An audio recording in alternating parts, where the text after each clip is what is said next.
Oh, hi. I didn't see you there. I wanted to drop a line today because I was talking with somebody recently who was working on a creative project. And I said, you know what would be fun is if you started to post little episodes of your journey. Because, well, it'll get the word out there about your project even before it's done, which is always a good thing.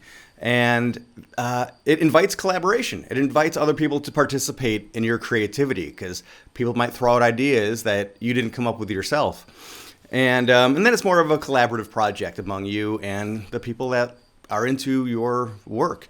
And then I realized just as quickly, why don't I do that? I am in the midst of writing my next book with a target of next summer to come out. And I haven't kept this a secret, but I don't think I've ever made a big announcement about it. So let's call this the big announcement. 24 years ago, around this time, is when I started my first paranormal documentary, 1999, in Chicagoland, doing a very fun, but low-tech documentary on haunted places around Chicago. And that was supposed to be a summer project, and that would be the end of it. But the interest in ghost stories and the paranormal continued from then on out. As I always talk about, I came across way too many cool locations and stories to fit in one documentary, and it just grew and grew, and eventually I wrote a book, Voices from the Chicago Grave, if anybody has one of these first edition ones. And then a couple of years later, a publisher picked it up, and we expanded on it and put out a new version.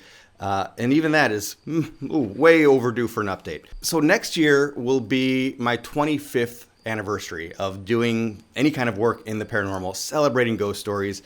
And while I do want to update my book and put out books in other cities that I've lived and done research, I thought 25 years in the paranormal is quite a long time.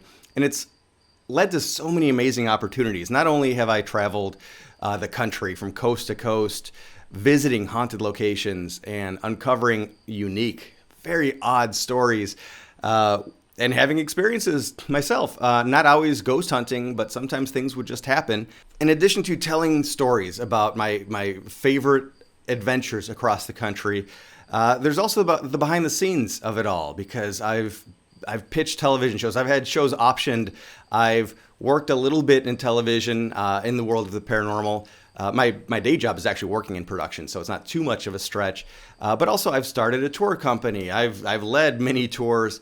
I thought it'd be kind of fun to put this all together and do something of an autobiography where I talk about my life in the paranormal. Now I know, of course, I myself am no celebrity, but I've had some adventures that I thought would be fun to share with people and to, again, just kind of get a glimpse behind the curtain of how the paranormal world works a little bit. So my idea was to intersperse my own adventures with famously haunted locations. And also, while I do really love this book, I think it turned out very well. I was very focused on, as I would always be, focused on telling the stories, getting the facts out there, being clear and concise. But one thing I think this book doesn't have is my voice, which is a bit more comedic, and there's a bit more personality to how I write now versus when I wrote a long time ago. So it's still a good book if you don't have it. Now's your chance to catch up before the next one comes out.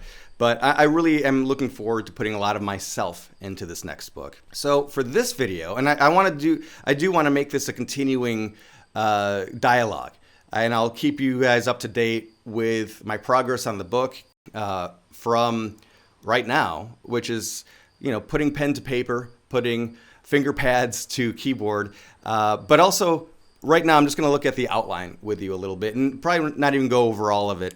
But yeah, we'll go through having to go out and get new photos, coming up with a cover idea, coming up with a title. I've got a lot of ideas, but I don't really know what I should title it yet. And then going through layout and the whole process. So if you're a creative also that wants to put together a book and self-publish, which, by the way, this first book was self-published. And I did that very intentionally because it was my first book ever. I wanted to control every element of it. And I was very happy to hand off a lot of creative control on this one.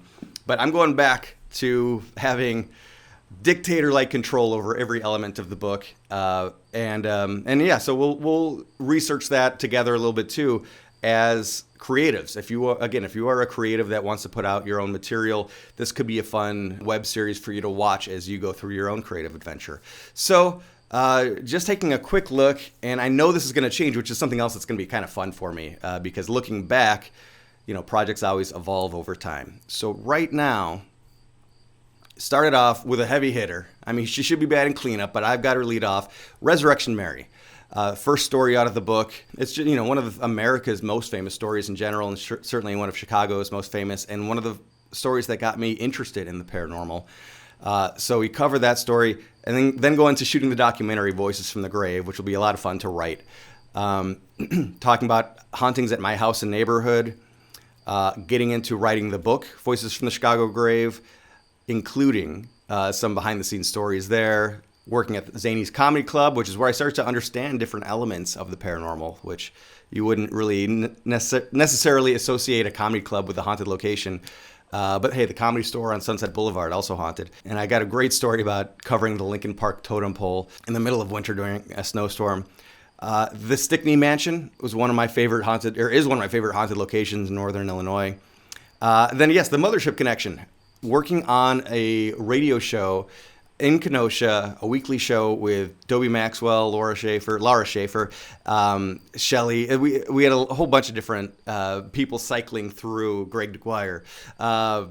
It's just going to keep popping up in my head, all of the different co-hosts we had over the years. But also, I learned a lot co-hosting a radio show for years where we had multiple paranormal guests on week in, week out. So it really forced me to broaden my horizons, which I think made me a better investigator, a more well-rounded person when it comes to coming up with theories and ideas. Linda Vista Hospital in Los Angeles, when I was new to LA, that was one of the first haunted locations I went, and I was just going to work one day. I had no idea I was going to one of the most haunted places I would ever set foot in my life, and had experiences there. Yuma Territorial Prison, favorite locations that I think a lot of people don't get to because it's Yuma, Arizona. It's very out of the way, but what a lot of history and what an iconic location. Paranormal conventions, that's something I really didn't get into all that much until the last 5-6 years, but I've been able to go to quite a few paranormal conferences, and that was a whole part of this world that I didn't know before, and now I speak at a lot of them, but I also attend them as fans, and it's I think definitely important to do. And then Harry Houdini, just full stop. I've got such an obsession with Harry Houdini, and including we'll be talking about the Knickerbocker Hotel just off of Hollywood Boulevard, but also Laurel Canyon. A lot of lore up in Laurel Canyon. So as you see already, we're going back and forth, Chicago, LA quite a bit, but Napa Rebobs. One of the weirdest, craziest stories I've ever come across, and a lot of people don't know it. These are these kind of cryptid-type creatures seen in wine country, Napa Valley. I had one of the biggest paranormal experiences of my life at Gettysburg. On that same road trip, we also swung through Mothman territory, where I'm going back in just a little bit.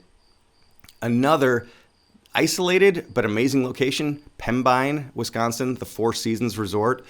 And getting snowed in on this little island. It's full of history, mafia history, ghost stories. Buddyman Bridge out in Fairfax Station, Virginia. And I was very happy. I just got to interview James Duvall, who is an actor and friend, but he was Frank the Rabbit in the movie Donnie Darko. And we talked about the possible influences of this urban legend, this actually kind of true story that became an urban legend and maybe influenced the existence of a bunny man in Donnie Darko. Launching the tour company, Bigfoot hunting in Kettle Moraine State Forest, other types of road trips. I've done some really fun road trips that will be their own chapters, I think, including just driving out from Los Angeles to Vegas and the haunted stops in between. I did a great road trip that took me through Stull Cemetery and Amarillo, Texas, and some fun haunted locations there. Some are off the beaten path, some are under the radar. As I'm saying these, I'm realizing so many more that I haven't yet put into the outline. So the Brumder Mansion in Milwaukee, doing my first Estes method investigation a few years ago. The Gate in Libertyville, conducting the Lake County Ghost Tour, Lake County, Illinois Ghost Tour. And that's actually all I have written down right now. I've done some other writing, but as far as the outline is concerned, I see how much I'm missing. Gore Orphanage in Ohio is a glaring miss. That is one of the creepiest, interesting locations that I've ever been. That's northern Ohio, just outside of Sandusky. But there's also the Domes just outside of Tucson, Arizona. I mean, the Hollywood sign itself, and exploring Murphy Ranch, the ruins of what used to be at one point a Nazi sympathizers compound that got raided the day after Pearl Harbor. It's just an amazing location. Again, lots of history, lots of weird history, macabre history. And I've had the big opportunity. I haven't even talked about anything on the East Coast yet outside of Gettysburg. I guess you could say that's Eastern, that's not East Coast. But everything from Manhattan, checking out the James Hotel where the Titanic survivors were sequestered during the trials, down to Robert the Doll and other locations in Key West. And it really just does go on and on, as cliche as that is to say, that there are so many really interesting stories and adventures I've had. Again, Old South Pittsburgh Hospital, doing an investigation there. That was another highlight for sure, with some bizarre experiences. And as an offshoot of that, staying at Hales Bar Dam, the floating cabins. Again, that alone, if you are a paranormal traveler that likes to go around to fun locations, Hales Bar Dam near Chattanooga, Tennessee, is an amazing location that hasn't been written about enough. So a lot of those types of locations. Plus, I didn't even mention on here somehow the Fantastic Story Society, a podcast I've been doing for about 4 years now, where we interview all sorts of storytellers, but then get their ghost stories, even if they're not necessarily ghost storytellers. But a lot of people have stories and they just haven't been asked, and we've gotten some wonderful, creepy, scary stories out of people that you might not suspect, like the guy that wrote Hook, this fun kids movie, Robin Williams, and Julia Roberts as Tinkerbell. He is one of the scariest ghost stories I've ever heard. So on and on. So that is the book that I'm working on, that I hope to have out in about a year. Honestly, almost exactly a year. My target is mid to late August of next year. There's a lot of work to be done on it. There's a lot of work that's already gone into it. But, this is all about sharing my journey and opening dialogue. If there's any locations. The Queen Mary. How did I not mention the Queen Mary yet? Again, there's so many locations I want to talk about that I haven't yet started to write about. So that, again, and if anybody has ideas or questions about either locations or my journey as a storyteller, as somebody that likes to investigate locations, likes to research, a lot of research, so much research. Let's keep this open because you might be able to help me shape what my next book will be. Thank you so much for watching. Keep checking out this channel because I do have a lot more episodes of haunted filming locations coming up. I shot a whole bunch in Los Angeles just recently, and some really unique, fun, creepy locations that are tied to silly comedies, I love that juxtaposition. But anyway, thank you for watching, and I always want to know, what is your ghost story?